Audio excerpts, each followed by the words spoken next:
welcome to Startup Out of the Box, a regular podcast about startups with Marco Silva and Victor Domingos. On this episode, we're going to talk about three main themes. The first one is about if the company's strengths are actually their weaknesses. We're going to talk about SWOT analysis and stuff like that. Very philosophical and business-ish. Exactly. The second topic will be bring your own device. I like your Snoopy. Cool. And the last topic will be about startup porn. It's going to be an interesting one. But this is rated GU whatever for everyone. It's not rated 18, so that's fine. We can talk about it. We can talk about it. It's just startup porn. It's not any other types of porn. So, starting with the first topic, it's company strengths. Yes. So usually when you have your own startup, you do kind of market analysis, then you look at your strengths, then you do the startup kind of design principles and boxes. Yeah, exactly. You choose the framework, but then you end up usually looking at the kind of the more traditional way of creating a business, and you start to do market real analysis, right? The SWOT analysis, the strengths, weaknesses, opportunities, and threats. Yep. And you put stuff on the box. You put the competition, you put the stuff that you do. The principle is you need to adapt and you need to do research to do this. The question is now that if you think your strengths are actually your weaknesses and the opposite, how do you take advantage of those weaknesses as a strength, right? What do you think about it? I think it's an interesting perspective of looking at the problem. The main reason why now people are asking companies to analyze it like that, in that perspective of strengths or threats and weaknesses or opportunities. It's usually kind of reflecting in the current economy, and we have seen many companies go through that in the last decade from these big incumbents in the market, because they're so big. They have processes that have been like that for years, and for them it's their strength. But in reality, it's because they are using those. They are so slow to adapt. It is in reality their weaknesses. So that's where new startups take advantage of that. Yeah. So while this big company thinks like a good example might be, for example, SpaceX. Yeah. They were competing against Lockheed Martin and all of those military companies to put rockets and satellites and all that in space. Of course, they thought they had their strength, like contracts from the government. We know what we're doing. We've been doing this for decades. But in reality, it was their weakness because they couldn't adapt so fast to do what SpaceX is doing. Yeah. And for SpaceX, it was their weakness. In reality, like they didn't have the budget, they didn't have the team, they didn't have the know-how. No. But in reality, that was kind of like their opportunity to grow because of that weakness, they had to adapt, they had to focus, they had to optimize the entire process, and now they are able to put rockets in space, kind of like a tenth of the price of what a Lockheed Martin can do. Yeah. So it's a different way to looking at the problems and to see if your company is able to adapt fast enough or not. Yeah. So if look at your strengths, those might be your threats. Look at your weaknesses, those might be your opportunities to grow. Exactly. So this is not a new thing. This comes from the kind of the disruptive innovation that Clay Christensen wrote, and it's usually based on Harvard School of Business, and he has a bunch of books. He just looks at the SWOT analysis as a different perspective. And as you said, it's just if you think that you have actually a weakness, how can you take advantage of that and create that as a strength? But also look at what the other ones are doing, the competition is doing. Because if you think that's something that the competition considers a weakness, they might transform that as in a strength as well. So we need to take care of that and have this kind of different approach and look at the SWOT analysis from a different point of view. But the fun thing is, like most of the stuff that nowadays it's coming, like you mentioned, like nowadays it's coming as new. In reality, is on new. For example, you have the from Adam Grove, I think, the one of the original CEOs from Intel that wrote 2 books. Most of the stuff he wrote in his books, like in the 60s and the 70s. Yes. Like most people should read those books nowadays. Oh yes, they're still essential. They're up to date. Oh come on, are you recommending the Mythical Man Hour now? But that wasn't written by him. But people should read that also. Yes, people should read that one. Also, the Mythical Man Hour. The what's the name of the other book? Also written in the 70s. We should do The Peopleware. Yes. That's also a really good book. Also written in the 70s. We should do an episode just about books. The books that you like and the books that I like. Next one. Okay. Right? Next one is going to be about books. You want to bring the books also? No, that's going to be no. Let's just books should be a good one. I think our first episode was about books. So it was. We should do another one because we have more stuff to talk. Yeah. Kind of everyone. You bring 3 books that you liked, and I bring 3 others. Right. Okay. So. SWOT analysis, how we should do this in a different way. If we should do this in a different way, I don't think that you got everything nailed. Just look at things in a different perspective. Yeah, that's kind of the first topic. The third topic will be about... Second topic. Second topic. I'm just trying to advance this really fast. Second topic will be about bring your own device. Or, and this is a bit of startup pun as well. Yeah. So this is kind of the hook for the third topic. So because... a lot of people think, well, I'm going to join a startup because you see the ad, right, on LinkedIn and stuff that, and you know this. Unlimited vacation. You know this because you already had this in previous startups. Kind of, well, we have a pool table, we have soccer table, we have coffee, and breakfast, we have lunch, breakfast, dinner. lunch, perfect, all of those perks. And then you can have a MacBook latest version with an iPad with something and with an iPhone. That's a bit of startup porn as well, because you're joining a company because of the stuff that they can give you. My point is, if you are, you said an interesting thing here when the lights. Yeah, our studio is falling apart. But so when it comes to devices, do you think it's really useful? Because I have the point of view that if you join a company and you don't bring your own device, then you're not kind of a professional one. I know it's complicated, but for me is you don't ask a construction guy to bring his own to use a hammer that you give to him. He brings his own tools to work because he's more used to that, because he knows his tools, because he knows how to work with that. Right? He's hired to do a job. Yeah. Do you actually need a laptop every time you go to a company because it's part of the job, or you should have one already and blend in and continue to use? I would say having the option. The company should give the option usually to the, let's talk about, in my case, more of the engineering side.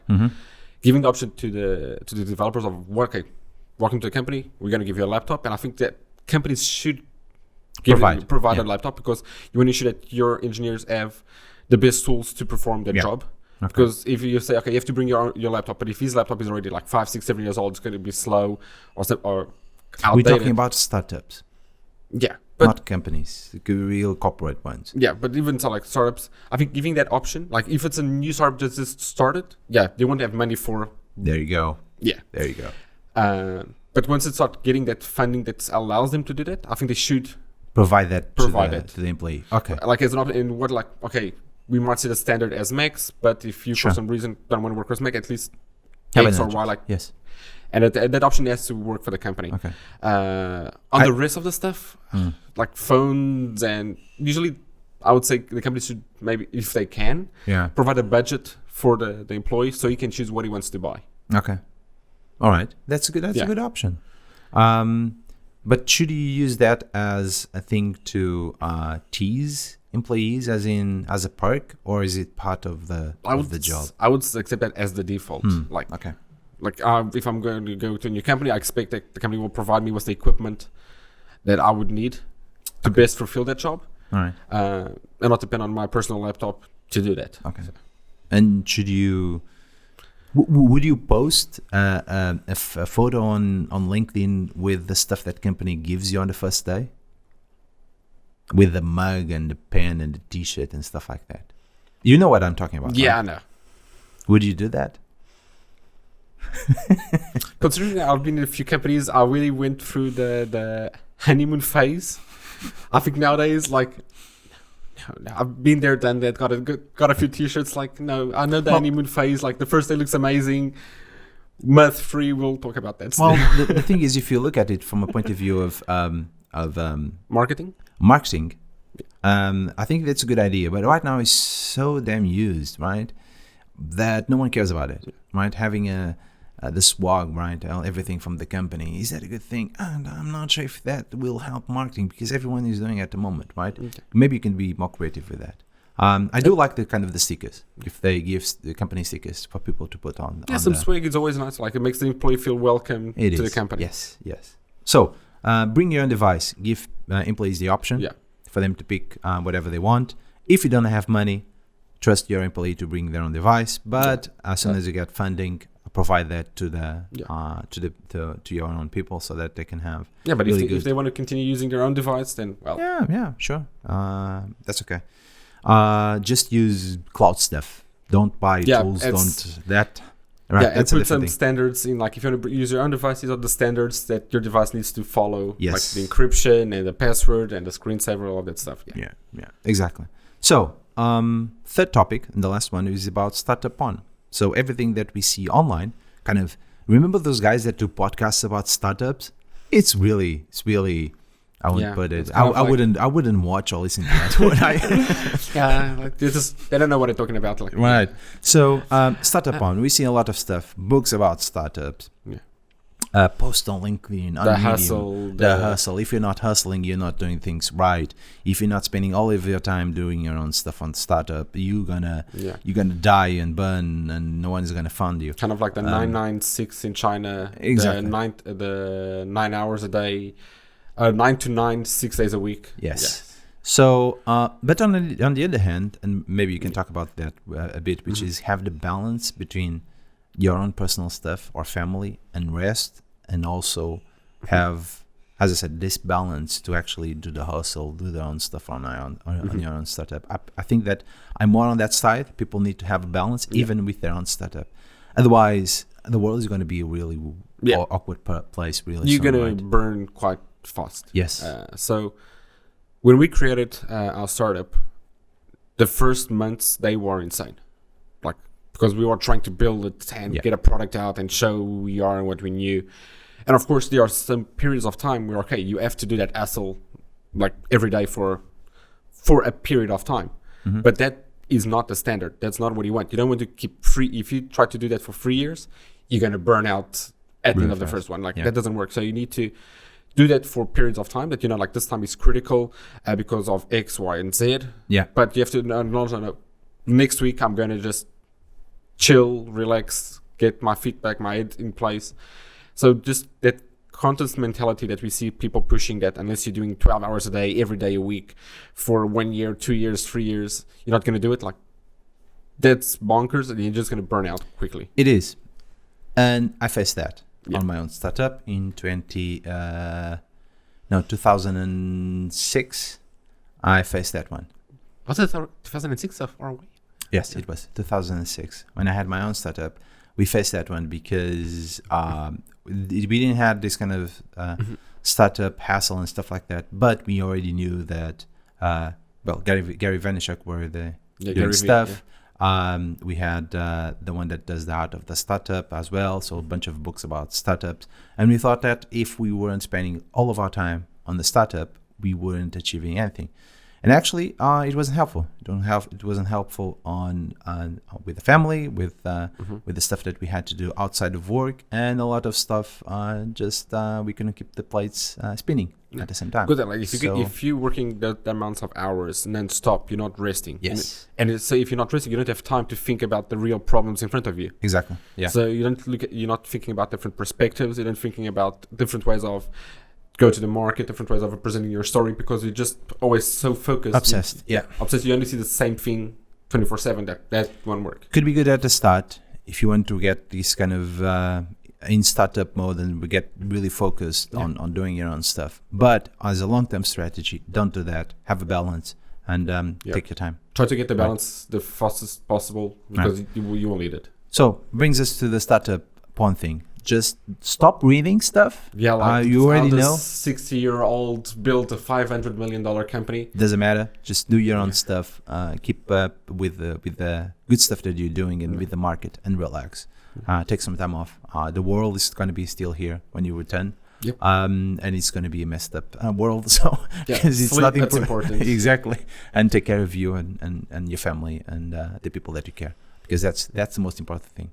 Yeah, talking about books, maybe you should read a book while we sleep. Read the book. What? The book is called Audible? No. Okay, you can also listen to it on Audible. Yeah, it's called Why We Sleep. Why We Sleep. Yeah. Oh, okay. It's actually quite good. All right. That's already too. Yeah, it doesn't have cartoons on it. I know. Oh, then forget it. It's really hard to follow. Right. So that was a Startup Out of the Box episode number 22. 22, correct. And see you on next episode. Bye.